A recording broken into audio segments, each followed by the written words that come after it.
Hello बच्चों, स्वागत है आपका एक बार फिर हमारे YouTube चैनल अंकित जिंदल फिजिक्स में।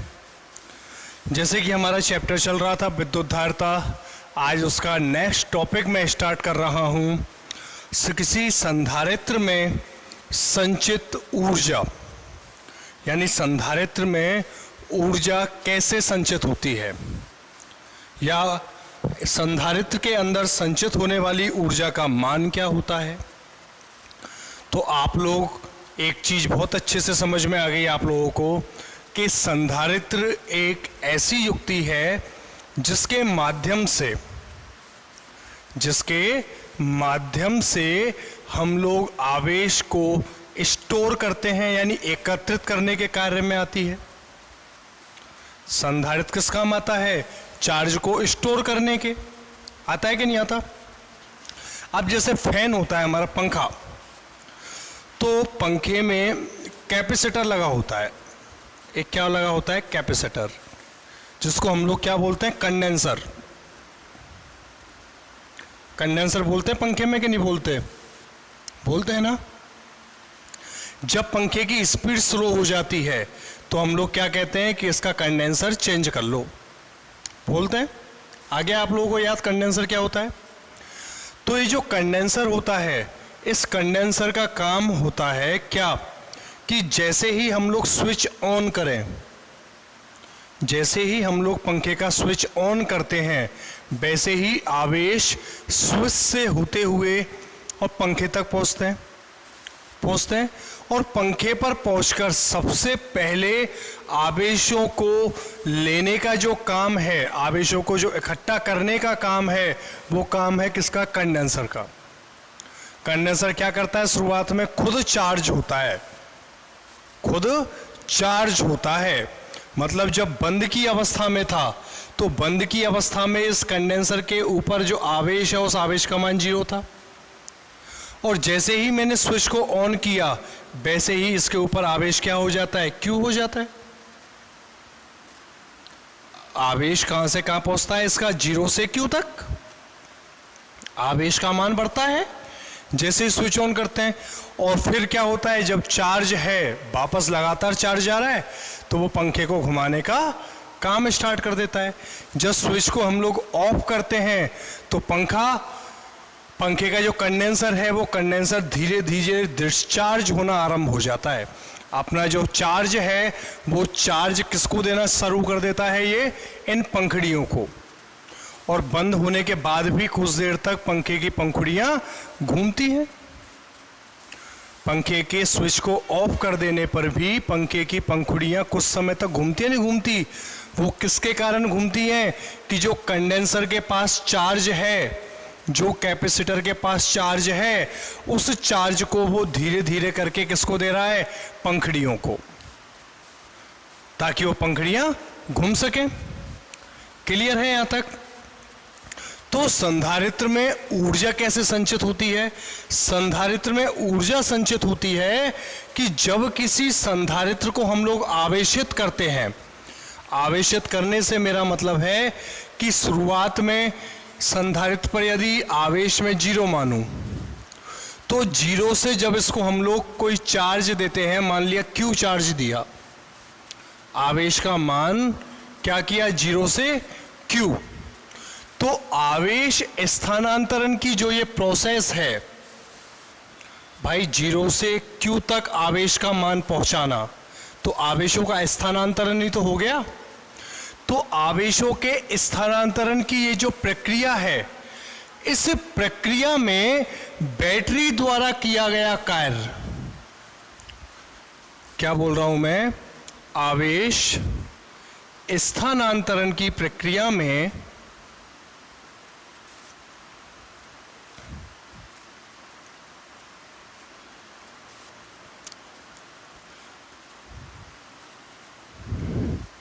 बैटरी द्वारा किया गया कार्य संधारित्र की प्लेटों के मध्य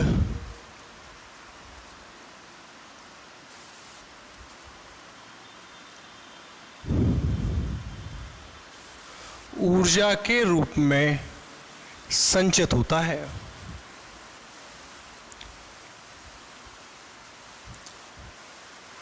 भाई जब हम लोग किसी बैटरी से संधारित्र को चार्ज करते हैं तो चार्ज करने का मतलब क्या है, जैसे मोबाइल को चार्ज करते हैं तो मोबाइल की शुरुआत में मान लो बैटरी है 0%, उसको मैंने चार्जर लगा दिया। चार्जर लगाने के 1 घंटे बाद 2 घंटे बाद मोबाइल की बैटरी हो जाती है 100% हो जाती है। और अगर मान लो मैं उसको 2 घंटे की जगह 10 घंटे लगाए रखूं तो बैटरी क्या 100 से ऊपर बढ़ेगी? नहीं बढ़ेगी ना। तो चार्ज या आवेश कोई चीज कितनी लेती है? जितनी उसकी कैपेसिटी है या नहीं? अगर किसी संधारित्र की क्षमता है Q आवेशित होने की तो वो आवेश कितने लेगा? Q लेगा नहीं लेगा? और कहां से कहां ले रहा है? 0 से Q तक चार्ज हो रहा है। आवेश का मान कहां से कहां परिवर्तित हो रहा है? 0 से Q तक। तो ये जो आवेश स्थानांतरित हुए हैं कहां से? बैटरी से और कैपेसिटर तक। कहां से कहां? बैटरी से कैपेसिटर तक। आवेश कहां से कहां जा रहे हैं? बैटरी टू संधारित्र। तो ये जो आवेशों का स्थानांतरण होता है, ये आवेशों के स्थानांतरण में इस बैटरी द्वारा किया गया कार्य, बैटरी कार्य ही तो कर रही है स्वयं। बैटरी कोई कार्य कर रही है किसमें? संधारित्र पर आवेश को 0 से Q करने का। बैटरी का काम क्या है? संधारित्र पर आवेश की मात्रा 0 से Q तक पहुंचाने का। कर रही है काम कि नहीं कर रही? तो ये जो किया गया कार्य है बैटरी द्वारा, ये किया गया कार्य ऊर्जा के रूप में संचित होता है। कहां? संधारित्र की प्लेटों के मध्य। ठीक है, यहां तक मैंने क्या माना?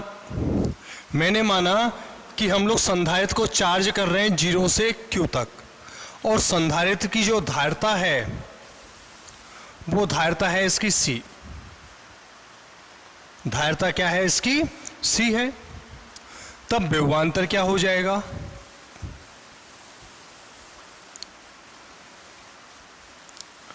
तब विभवांतर क्या होगा? बोलो। C बराबर होता है Q/B, तो विभवांतर क्या हो जाएगा? B' मान लूं। B' बराबर क्या हो जाएगा? Q तक चार्ज किया है कहां? और धारिता क्या है? C। तो हम लोग धारिता का फॉर्मूला जानते हैं, C बराबर Q/B। बज्जर गुना कर दो तो B बराबर क्या हो गया? Q/C। हो गया नहीं हुआ? B' क्या है? इस पर विभवांतर कहनी है। और यदि संधारित्र को dQ आवेशित करने में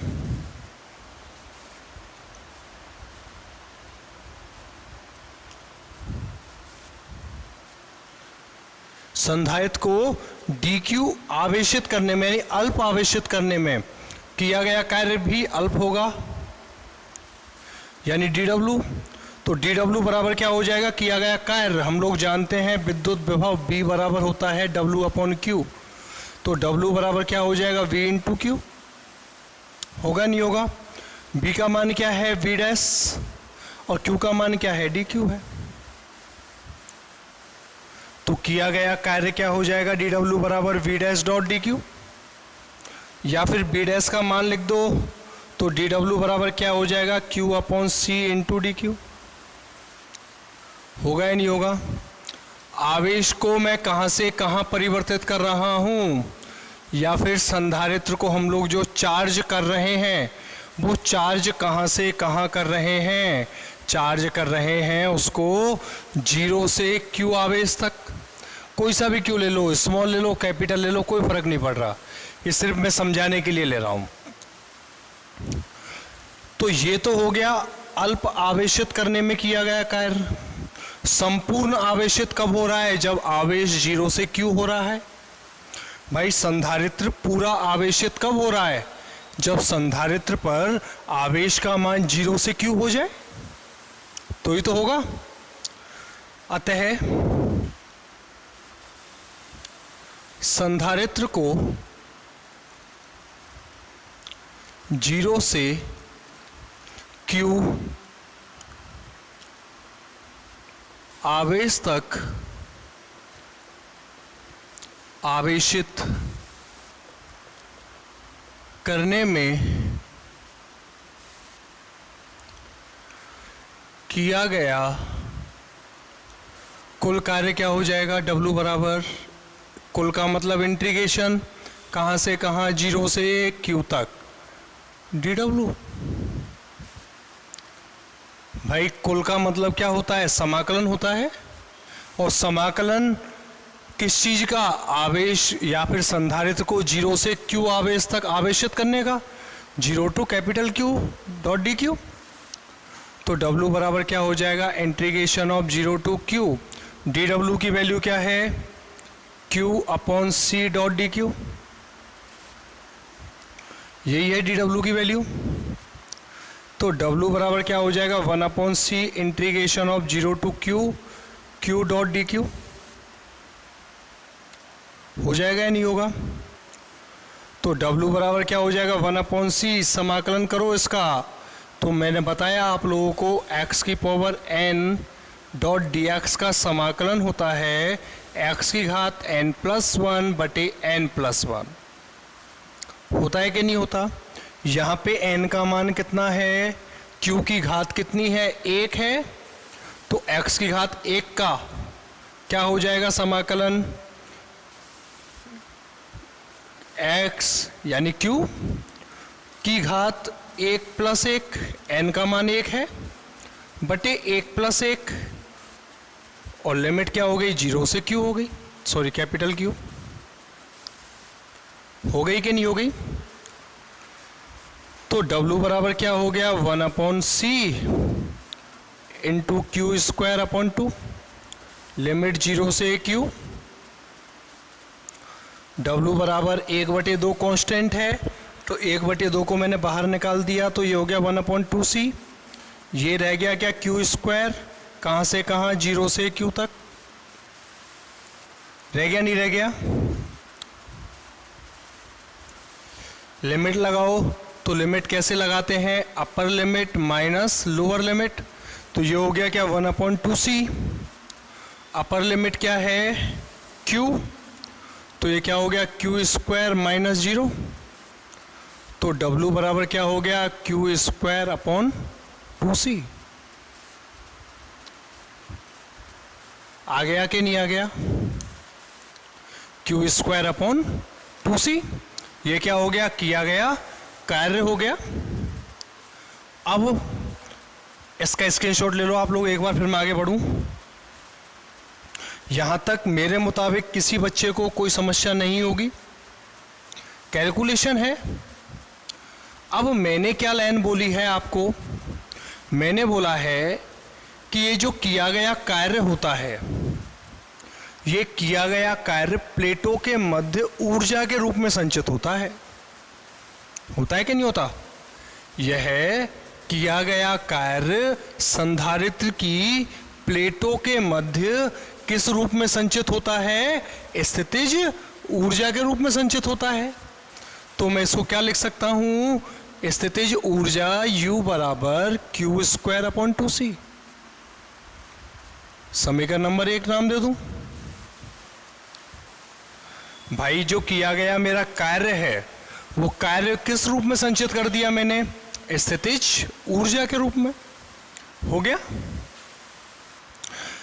चूंकि C बराबर होता है Q अपॉन B, तो Q बराबर क्या हो जाएगा? C into B।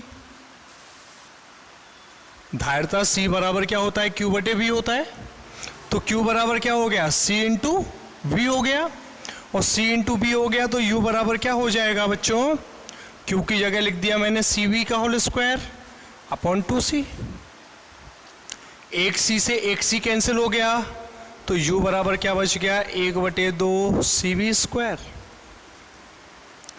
एक मान ये भी होता है इसका, क्या नहीं होता? होता है ना। और बच्चों बोलो, और क्या हो सकता है? और एक तीसरा मान और होगा अभी तो। एक हो गया, दो हो गया, और एक और मान निकालो। b बराबर क्या हो जाएगा? q अपॉन सी। ये तो निकल जाएगा, कोई मतलब ही नहीं है।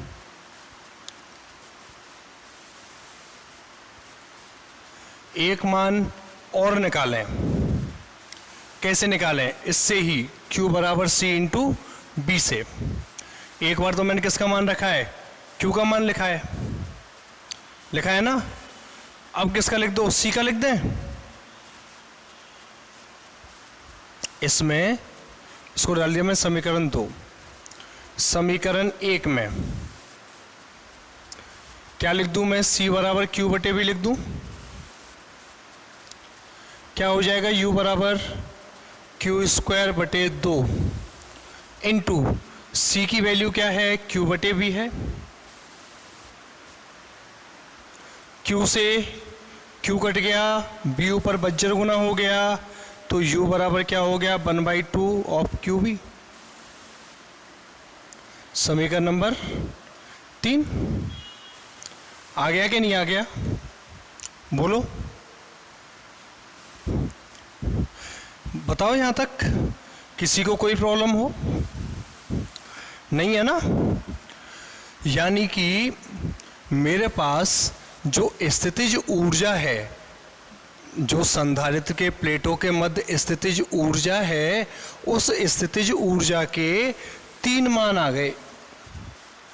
कितने मान आ गए मेरे पास? 3 मान। कौन कौन से आ गए?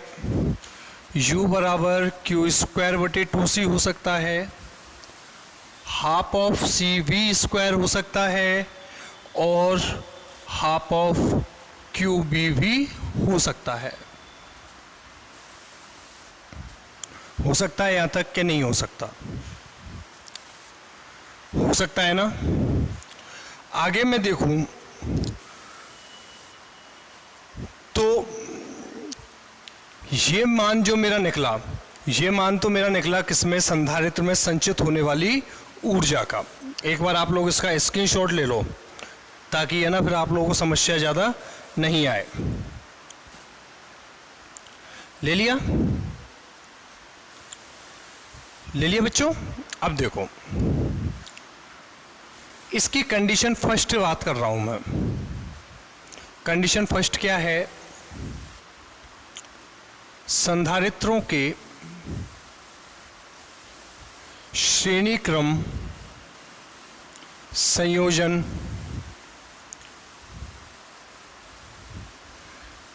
की स्थितिज ऊर्जा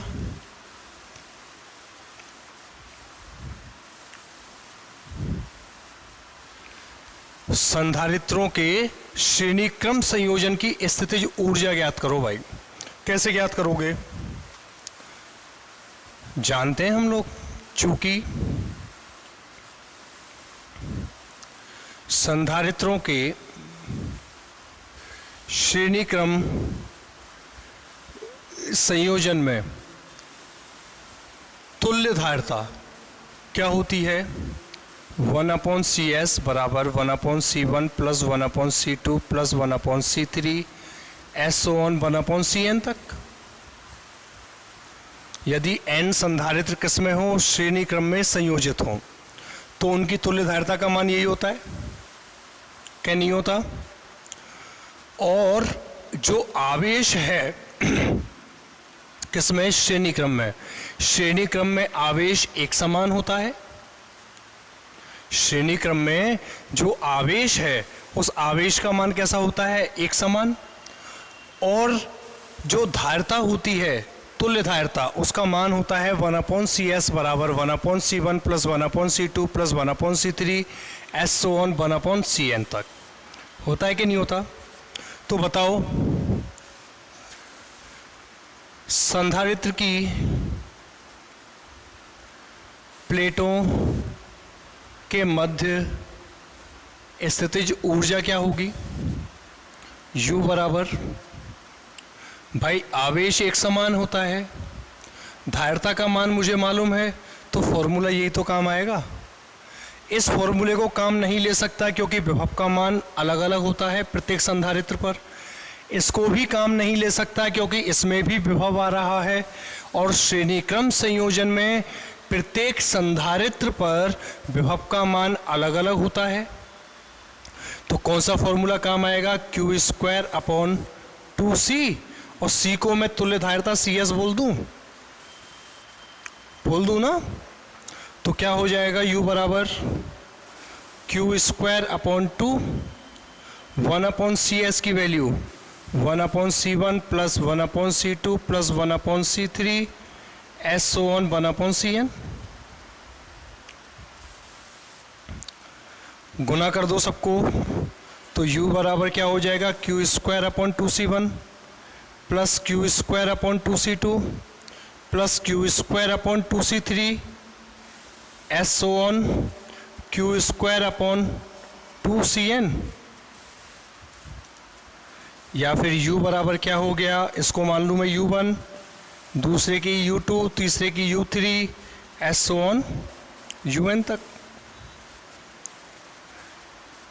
यानी कि संधारित्रों के श्रेणी क्रम संयोजन में कुल स्थितिज ऊर्जा प्रत्येक संधारित्र पर स्थितिज ऊर्जाओं के योग के बराबर होती है।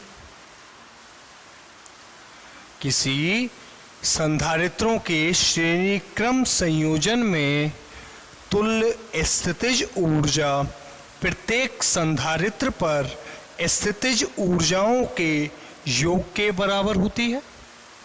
क्लियर है यहाँ तक बच्चों कि नहीं है? इसको डाला मैंने समीकरण नंबर 4 और इसको डाला मैंने क्या समीकरण नंबर 5। यहाँ तक कोई प्रॉब्लम बच्चों नहीं है? स्क्रीनशॉट लेके नोट कर दो एक बार। कर दिया? अगला देखो बच्चों, सेकंड कंडीशन। कंडीशन सेकंड है मेरी बी, संधारित्रों के किसमें? समांतर क्रम संयोजन में स्थितिज ऊर्जा। तो बच्चों आप मुझे एक चीज बताओ कि भाई संधारित्रों के समांतर क्रम संयोजन में तुल्य धारिता क्या होती है? संधारित्र के समांतर क्रम संयोजन की तुल्य धारिता का मान क्या होता है? बोलो। Cp बराबर C1 plus C2 plus C3 so on Cn।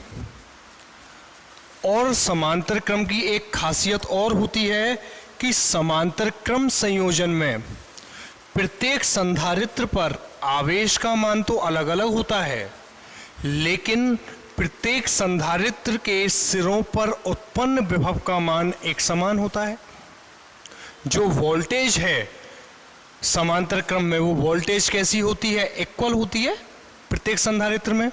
तो बताओ संधारित्र की प्लेटों के मध्य स्थितिज ऊर्जा के लिए कौन सा फॉर्मूला काम में लूं जिसमें वोल्टेज नियत हो जाए और धारिता आ जाए? आप लोग समझ गए सर, वोल्टेज कांस्टेंट रह जाए और धारिता निकल जाए, क्योंकि आवेश के मान तो कैसे हैं? अलग अलग हैं।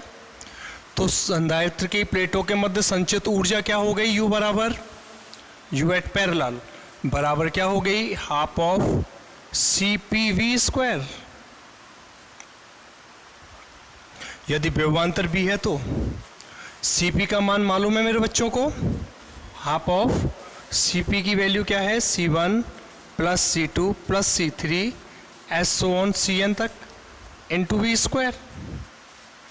गुना कर दो, half of C1V square plus half of C2V square plus half of C3V square so on half of CnV square. और ये क्या हो गई? अलग अलग संधारित्र की हो गई।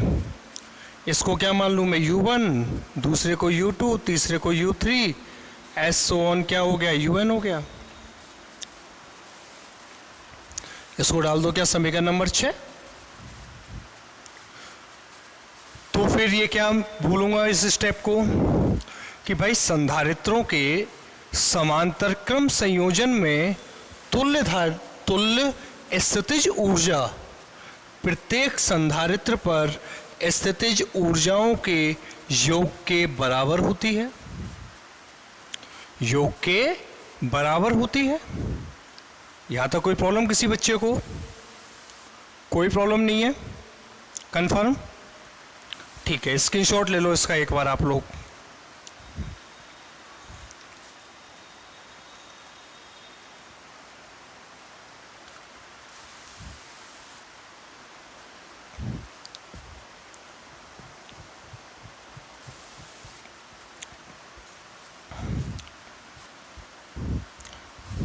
ले लिया ना?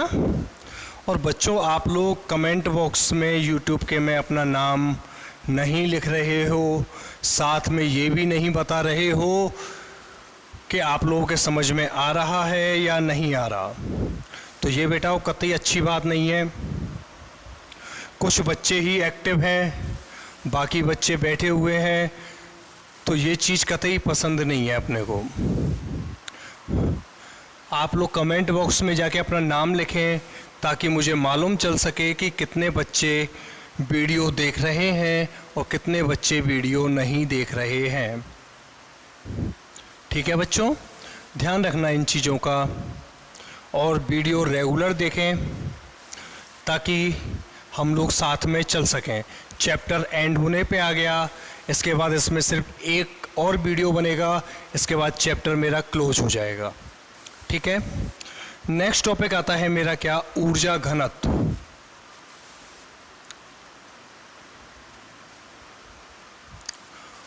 ऊर्जा घनत्व क्या होता है कि भाई संधारित्र की प्लेटों के मध्य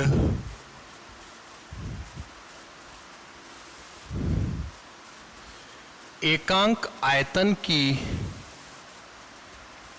स्थितिज ऊर्जा, पोटेंशियल एनर्जी लिख दूं, स्थितिज ऊर्जा, ऊर्जा घनत्व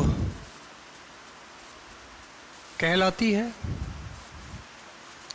एकांक आयतन की। तो आप लोग मुझे एक चीज बताओ कि भाई संधारित्र का आयतन क्या होगा? संधारित्र की प्लेटों का आयतन हम लोग जानते हैं कि संधारित्र के प्लेटों के बीच की जो दूरी है इसको तो d मानता हूं, और संधारित्र की प्लेटों का क्षेत्रफल देता हूं मैं क्या a देता हूं कि नहीं देता? तो आयतन क्या हो जाएगा? b बराबर a इंटू डी। समीकरण नंबर 1, संधारित्र की प्लेटों का आयतन क्या हो जाएगा? क्षेत्रफल गुना प्लेटों के बीच की दूरी। हो गया आयतन के नहीं हुआ? हो गया ना? अब देखो भाई,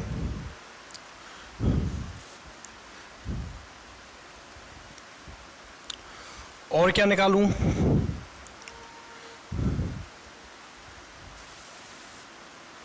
संधारित्र की प्लेटों के मध्य विद्युत क्षेत्र क्या होता है?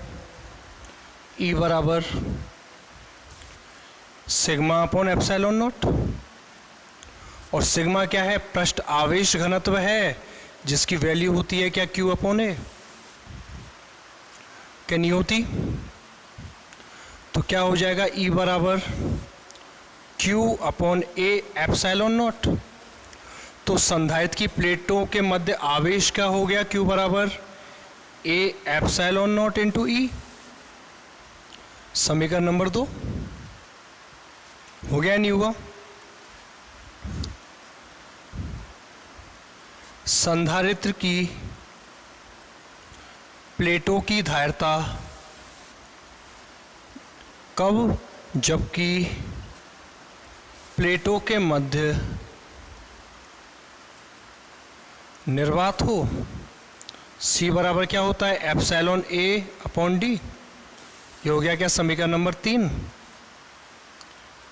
क्या हो गया समीकरण नंबर 3। आ गया क्या नहीं आ गया?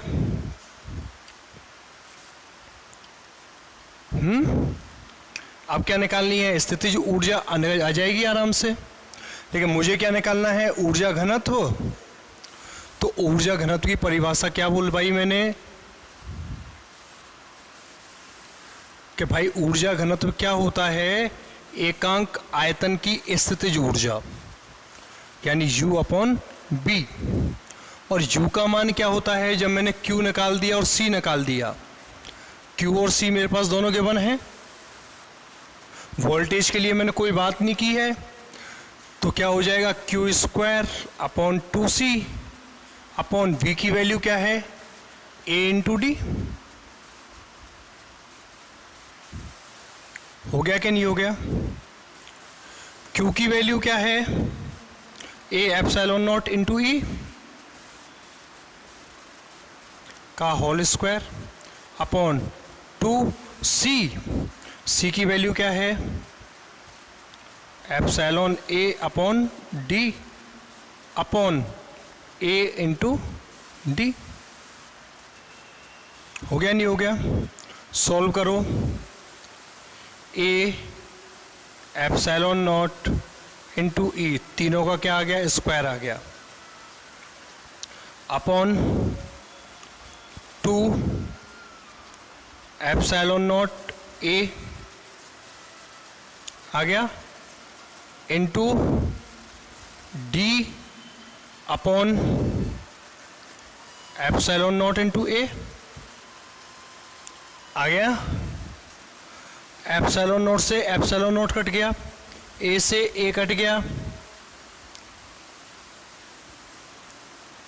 और एक और एप्सिलॉन नॉट से एक और एप्सिलॉन नॉट। कहाँ कैसे आ गया एप्सिलॉन नॉट एक और, सॉरी गलत हो गया स्टेप, वापस लिखो। देखो A square epsilon not square E square हो गया upon 2 epsilon naught A into